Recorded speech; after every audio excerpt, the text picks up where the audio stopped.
Hello, we're here with Scott Reynolds from Combine Air. Scott, how you going today? Mate, great. How are you? Yeah, very good, very good. We're here at Lunar Studios, which is very exciting. Very nice, actually. First time here, so I like it. Oh, fantastic, good. So, Scott, look, you've obviously had a lot of experience in the fitness industry, and at the moment you've had Combine Air for how many years now? We're coming up 5 years, actually, 2020 October. So looking to have a big 5-year birthday party to celebrate that, because it's a pretty big milestone. Yeah, that'll be fun. Hopefully I can come along. I'll see how we go with the invite list. Yeah. So tell us a little bit about your previous experience. You've been in the fitness industry for about 10, 15 years, I think. Yeah. And then how did Combine Air come about? Tell us about the concept, tell us about the brand. Yeah, showing my age a little bit there. But no, I studied exercise science, and my lecturer at the time was doing a little bit more research around training in hypoxic environments or training in simulated altitude environments, and what that does sort of on the body and how it impacts the body in a positive light. So she was working with a lot of athletes, and that's something that I really wanted to work in the space of high-performing athletes that had that sort of cutting-edge technology to be the best versions of themselves being an athlete. And that, as we know, like that 1 to 2% change in an athlete's performance can be the difference between third place to first place. Yeah. You know, so I continued more research in the field of training in hypoxic environments and altitude, and then I met my business partner now, Peter Hickey, who we developed Combine. I met my partner Peter Hickey, who we developed peak altitude training at the time. Yeah. So that was about in 2014. Peak altitude training was sort of the stepping stone to what Combine Air is now, where it was very small altitude training rooms. We focused our target market more on your semi-elite to elite athlete and your trekking market. Yeah, okay. And that was a really cool market for us in the time. It was sort of pre-COVID, where we had a lot of people training for treks overseas. We had a lot of more endurance-based athletes training at altitude as well for that benefit of improvements in lactate production, in VO2 max uptake, all these really well-known benefits of altitude. Yeah. And then we started to hit the market of your general population fitness, because there was a lot more research coming in with altitude training around weight loss and improved in calorie burn, both when you're training in the training arenas that we provide, and also your afterburn effect as well. So how much calories you're burning after training too. When COVID came around, we had to shut all our gyms. Yeah. And then in that time, I sat with my business partner and a few other staff, and we said, how can we make this brand come to life? So we did a rebrand to Combine Air. We made, just to be honest, a bit more sexy, a bit more appealing, and changed that sort of target market to appeal to the general population, as well as including your trekking market and your elite market too. And that way we could appeal to a much broader market and key demographics in what we were trying to achieve here. We made the rooms bigger with better technology. We made our systems more comprehensive and robust. And then we produced this franchise model that is now, we're starting to see that traction take place with our 5th club and our 6th club coming on board. Fantastic. So it's a little bit behind the battle, I guess, behind the scenes of how Combine Air became Combine Air. Yeah. No, that's incredible. It's such a great journey, and I've been fortunate to know you for a couple of years now and seeing this all come through. You're like our 3rd best coach. Yes. Well, there we go. So, look, just going back a little bit, you mentioned the importance of a rebrand and how we took it from peak altitude to Combine Air. Can you tell us a little bit more about why that was important and how, I guess, your change in target market, I guess, more so caused or sparked the initial thoughts on this rebrand? And tell us about that whole process. Yeah, it was exciting. It was sort of trying to move with the times too. We identified in the fitness space that there was some areas that could be filled in the fitness in the industry. Yep. So what we did was we wanted to produce something that we know has greater benefits than anywhere else at sea level, or this environment that we were producing could really appeal to a market that we weren't tapping yet. It wouldn't have worked with the current branding because it was very focused on, that current branding of peak altitude training was very focused on that trekking market. It was a sort of blue mountains, and it didn't really resonate with the target demographic and the market we were trying to appeal to. So we had to make that branding, I guess, speak to that market we were trying to appeal to. And because the Combine Air brand is very dynamic, you know, your altitude training sort of with a theme. So tell us a bit more about, by identifying that target market, how did you go about selecting that theme, from the color palette to the messaging? Tell us a bit more about that. Yeah, it comes from Combine Air. The name comes from, well, it's inspired by overseas, gridiron, where basically they used to have a combine in NFL, and now they do it in multiple sports, not just NFL. Started with sort of a lot of American sports, but now it actually comes through the combine with a lot of the Aussie sports as well. Yeah. So basically it's showcasing the best skills of these people, of these athletes, to be drafted into their chosen sports. So yeah, we wanted to have a combine, and basically it brings back to our sort of mission statement and our vision there of being the best version of themselves, or bringing out the best in an athlete version of themselves. So they don't have to be athletes to train at Combine Air, but we want them to have that mentality and understanding of what it takes to be an athlete to train in their own way. So basically at Combine Air, we're looking for everyone to be the best version of themselves, whether that be an athlete, whether that be sort of on the field training, or whether that be sort of the best version of themselves at life, or as a person as well. Of course. Well, I love that because that resonates with your sort of new target market, right? And I think in the fitness industry at the moment, a lot of people are moving towards this high intensity training and becoming more efficient with their time. Absolutely. And, this is where the Combine Air brand has really sort of tapped into that market, right? Yeah, absolutely. It's very hard to appeal to everyone. So we are definitely appealing to the people that we think really care about their health and wellness. Obviously, it's a premium brand, so we're positioning ourselves in the market at more the higher end. And we want to deliver that with both service, both customer service, both the quality of product as well, and obviously the experience. And the most important thing is results. They speak for themselves. So I do find with Combine Air is our marketing is strong, our branding is really strong. People come for that point of difference being the altitude, but then they'll stay for the training, the community, the coaches. Wow, fantastic. And tell us about the journey then of scaling, because we started off with I think one club, if I'm not mistaken, and now you've grown, like you mentioned, to the 5 clubs with many more on the way. So tell us about what was scaling like, and then what were some of the key elements that helped you on that journey? Yeah, we're starting with small business. Scaling can always be tough because you're very conscious of spend and expenses, right? Cash flow is key in small business. So a lot of it was very organic. The key social media. So you've got your Instagram, your Facebook. Making sure, I always found less was more.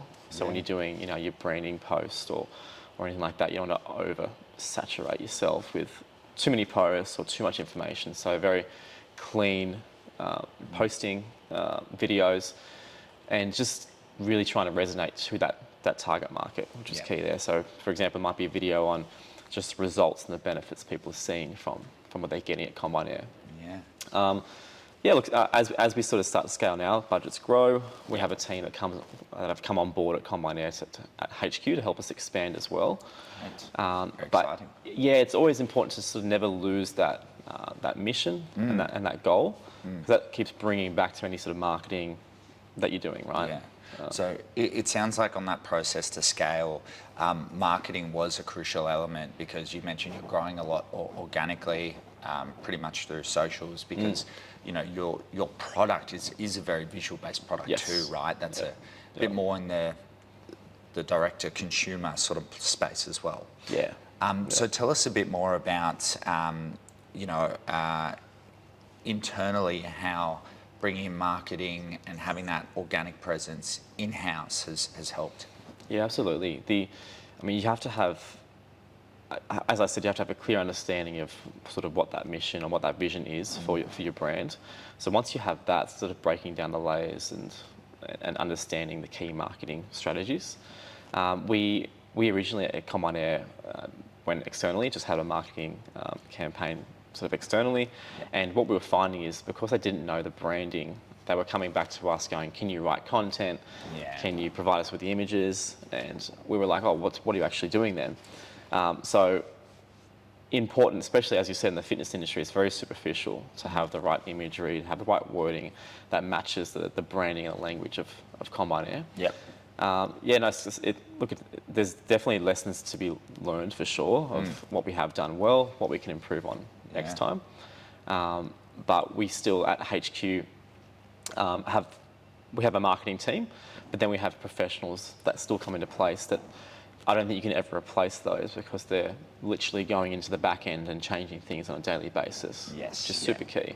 It's a very competitive space, and as we said, the fitness industry is very superficial and it's a very crowded market for paid ads and everything online. So you have to have that bit of point difference and have someone in that space that knows exactly what they're doing to go in there every day and just change something that's working, turn something on, turn something off that makes a big difference for lead generation.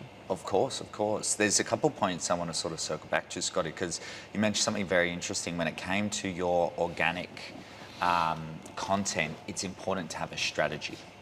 And I think that's what a lot of businesses don't do, and a lot of businesses we speak to, our current media partners, is it's the strategy is not there. There's a lot of pointless direction.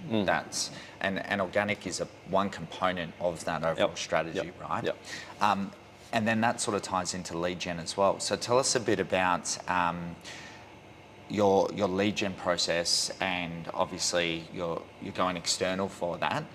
Tell us how that's going and some of the results you're seeing from those paid advertisements. Yeah, as I said, like it's changing literally every day, every week. So, for example, at the start of the year, we saw lead gen expense really strong with paid ads via sort of Meta. Yep. And now we're sort of seeing a flip between Meta is not scoring as well, or our cost per lead hasn't been as strong. So we're putting more money towards Google. Yes. And that is obviously demographic specific as well. So for example, our Paddington Club, very, very strong on social media Meta paid ads where it's a lower price point to entry. For our Roselle Club, which is a little bit of an old demographic, you would probably say more established, older professionals, it's very, very focused on more on Google, less on your sort of Meta, because they are not on as line as much. So it can be very, very different per location, per demographic. But it comes back to that core root of understanding what your values are and all those key marketing tools to make sure you're not going off brand, to make sure you're not just throwing thousands of dollars at an ad that maybe isn't working. You're better off, sometimes we're better off going old school and going into your flyer drops and having an outreach or a paid outreach program there as well. So it is forever sort of changing things up, but I think the most important thing is to identify quickly and to not just, if something's not working, you need to fix it quickly rather than just spend, which I think a lot of businesses are doing right now. Yes. I just think boosting a post is your best thing to do. Yeah. When they need to really read between the lines and work out, why it's not working, how we can tweak this to get 10, 15% greater return on that. That's right. And I think you're exactly right in what you're saying. It's an active environment, right? And things change and there's so many variables. And once again, what I'm hearing as a consistent point of communication is its strategy. And you have to have the right strategy dependent on all these different variables. Then that strategy needs to be corrected and adapted based on, the different data you're receiving from these sort of different campaigns you're running. Yeah, that's it. And having the right person in place there, it's ridiculous how much data you can pull. Yeah. For me, when I'm overlooking, I'm like, this is just so much data, men, women, age groups, what device they're opening things on. There's stuff that does take a lot of time, and that sort of stuff we will never bring in-house because you do need a professional to just make sure you're absolutely over these things, because it does make a big difference. Yeah, of course. Yeah, fantastic. And you've obviously got your franchisee going direct to consumer, but then there's this next element with HQ and trying to, market to potential franchisors. franchisees.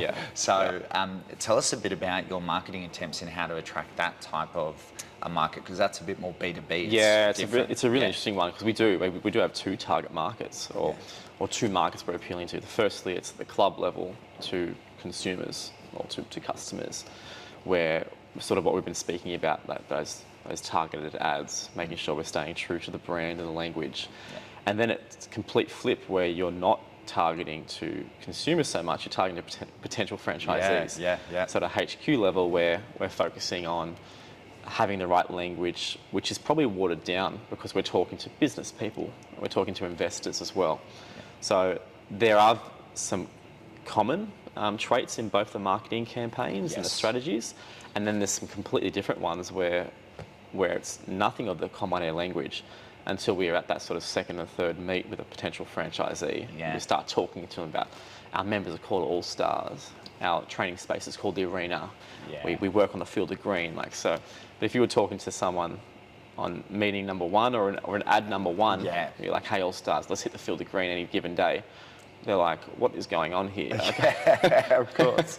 So it's very Yeah. different in language, and once again, it comes down to that strategy and who you're trying to talk to and appeal to. Yes, of course. No, that's fantastic, and I think you've hit the nail on the head, because a lot of the business owners we speak to are within that B2B base, and once again, it's a different strategy, it's a different language type, and I think they work with a lot of external companies that are used to this sort of B2C type of transactional stuff, which is very single touch point focus, like a single touch point focus, where the B2B, like you just mentioned, there needs to be 3, 4, 5 touch points. It's relationship based, it's bigger. Yeah, absolutely. Yeah. I agree. Yeah, there's not much else I can add to that. Yeah. So, Well, that's good. pretty spot on, yeah. Yeah, fantastic. And are you doing any specific marketing campaigns towards these potential franchisors? Yeah, look, right now it's actually quite organic. We're not putting a massive spend towards our franchise or our franchise market. We're still very focused on making sure our clubs that we currently have are all doing really, really well. Yep. Because I have found from the past, a lot of your potential investors and franchisees are going to come from people you already know. Yes. Yeah. So yes, we are doing a small amount of ads in the background, but not a massive amount of campaign spend towards that. As we get to our sort of 6th, 7th, 8th club, when we're looking to go for more of a national campaign, yes, and we've spoken about that at HQ, to what that looks like, Yep. and where we want to put our money towards, not just being sort of online, but some other stuff as well.